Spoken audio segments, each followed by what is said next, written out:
The movie kicks off in New York City, where John Wick and his trusty pit bull find a safe spot with the Bowery King. There, we see John fiercely pounding a board until his knuckles are all busted up. Just then, BK walks in and asks if he's ready to take on the high table. Without hesitation, John simply replies, "Yeah."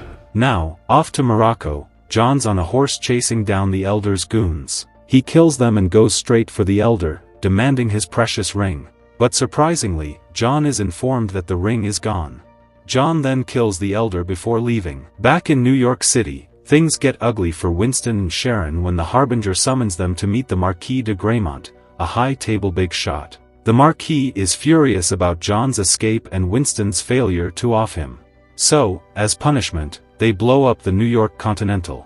Winston's now excommunicado and heartbroken when the Marquis shoots Sharon right in the chest. Winston wishes it was him instead. Over in Paris, we meet CAINE, a blind killer, hanging out with his daughter Mia, who's playing the violin. Suddenly, CAINE gets a nasty request from the Marquis. He's gotta go after John.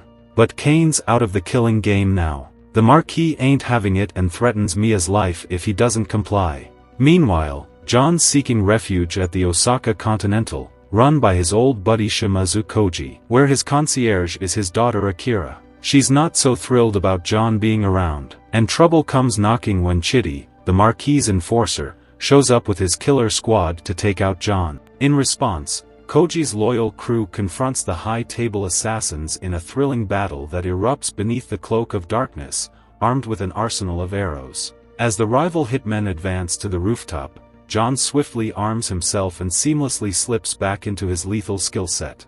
Although Koji's guards successfully fend off numerous high-table hitmen, the tide turns as CAINE arrives, launching his own lethal streak. With doorbells trapped to detect his prey, he makes quick work of his targets using a lethal combination of sword and firearm. Amidst the chaos, Akira joins the fight and skillfully kills some of Chitty's men. Unfortunately, she is shot and wounded in the process. John comes to her aid, helping Akira and Koji escape as he continues battling adversaries with a pair of nunchucks. Suddenly, CAINE confronts John. Their past friendship causes hesitation on CAINE's part, but loyalty to Mia drives him to engage nonetheless. The two briefly clash until John manages a daring escape amidst ongoing gunfire. Lurking nearby is a mysterious tracker known as Mr. Nobody, accompanied by his relentless German shepherd. They eliminate several gunmen pursuing John but hold ulterior motives. They too seek the bounty on John's head. However, Mr. Nobody deems the current $20 million reward insufficient and chooses to assist John for the time being. Koji and Akira manage to escape the mess, but they run into CAINE again. Their friendship means nothing now, and they end up dueling with swords. Tragically, CAINE kills Koji, leaving Akira full of rage.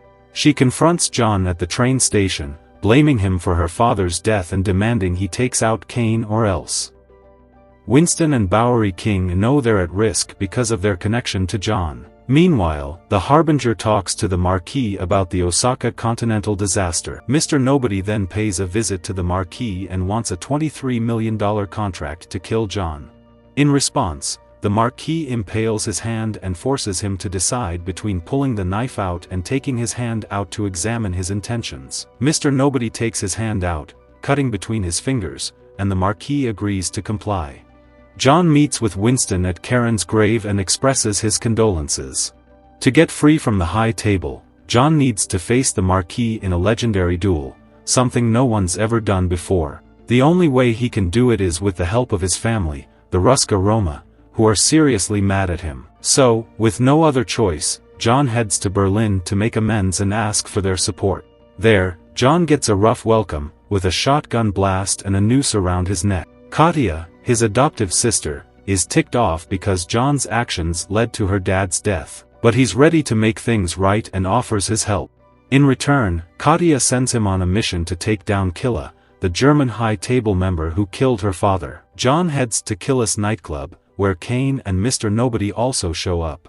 They all end up at a card table with Killa, playing for high stakes. But Killa's a cheat, and then he sends his goons after the trio. CAINE and Nobody prove they're no pushovers, taking down the thugs with some impressive skills, and Mr. Nobody's dog helps out too. Meanwhile, John's in a wild chase through the crowded club, using a playing card as a weapon to slice Killis' neck. The fight keeps going, even with Killis' size and strength against him. Killis' henchmen don't stand a chance against John, and in a desperate move, Killa tries to push John over a balcony. But that doesn't stop our determined hero. John corners Killa and sends him crashing down a stairway, straight to his doom. To prove the job's done, John takes one of Killis' gold teeth as proof and shows it to Katia, who's happy with the outcome. Now, Winston steps up and challenges the Marquis to a duel on behalf of John. It's all formal stuff, and Winston makes it clear he's bound by high table traditions. If John wins, Winston gets back in good graces and his Continental Hotel is rebuilt, but if John loses, well, Winston's a goner too. John and the Marquis meet at a table to work out the duel's terms. They agree to face off at dawn at Paris Sacré-Cœur and have a gunfight.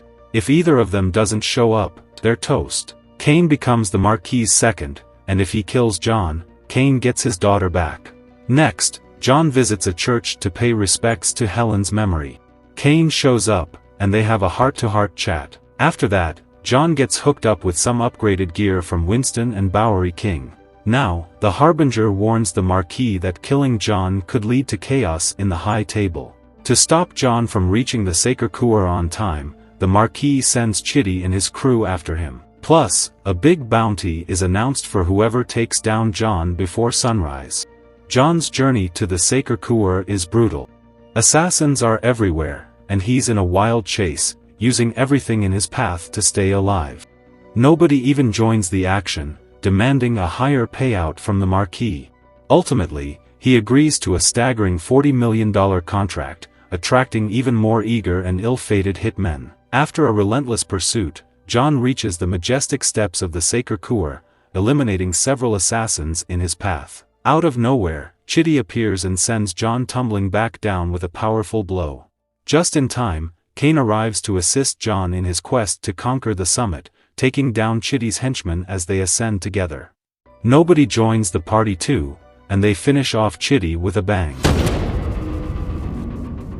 Just moments before sunrise, John arrives on the scene. He and CAINE each grasp their pistols and prepare for an intense, old-fashioned duel.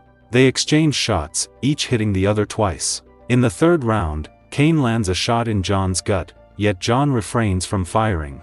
The Marquis commands that he be granted the final blow, intending to kill John Wick himself. As he aims his gun at John, Winston calls him an arrogant fool and reminds him that John never fired his last shot. The Marquis recognizes the truth too late as John decisively ends his life with a well-placed bullet. The Harbinger declares John and CAINE free from their high table obligations. John walks down the steps, says Helen's name, and collapses. In the end, John Wick meets his fate as a man finally free. They lay John to rest next to Helen's grave. Winston and Bowery King bury him, honoring his wish to be remembered as a loving husband on his tombstone. They leave John's dog in Bowery King's care. As the credits roll, CAINE's still on a mission to find Mia and make amends. But little does he know, Akira's sneaking up on him for some revenge. That's how it all wraps up. Hope you enjoyed the ride. Thanks for tuning in. Like, share, and subscribe for more action-packed content.